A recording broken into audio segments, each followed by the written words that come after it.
told me we shouldn't be far to stay far away from you. Please take your back, keep your mouth closed for me. Don't come back. I was dressed for nothing.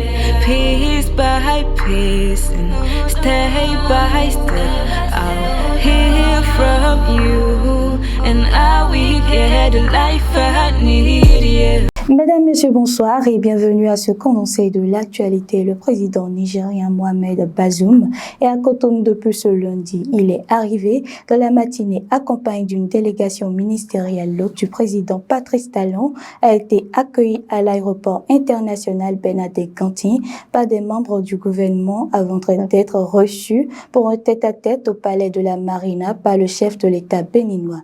Les deux dirigeants ont, lors de leurs échanges, évoqué la situation sécuritaire dans la sous-région, notamment de la menace terroriste qui pèse sur le Bénin et le Niger. Il faut préciser que cette visite de travail se poursuit jusqu'à demain, 14h.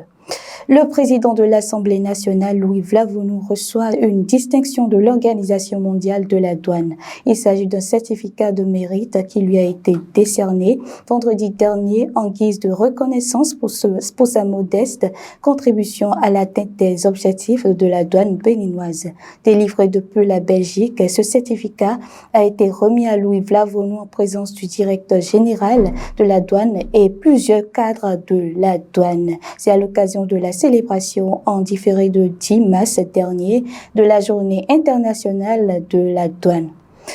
Le président de la Fédération béninoise de football, Mathurin de Chacus, et son comité exécutif ont procédé vendredi dernier à la remise de chèques aux différents clubs féminins de football de première et deuxième division. La cérémonie présidée par le premier vice-président du comité exécutif, Francis Coteau-Bian, s'est déroulée à Porto-Nouveau. L'objectif visé à travers cette remise de chèques est de promouvoir le football féminin à la base. Chaque club de première division et ligue départementale ont reçu 3 millions de francs CFA et 2 millions remis au club deuxième division.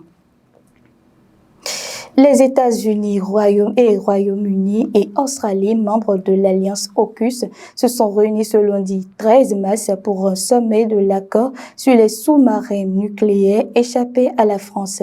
Ce sommet, attendu par l'Australie, s'est tenu aux États-Unis, en Californie. Il est présidé par le président américain Joe Biden. Au cours de ce sommet, l'Australie a dévoilé un projet d'acquisition de 8 sous-marins à propulsion nucléaire dans le cadre de son alliance avec les États-Unis et le Royaume-Uni.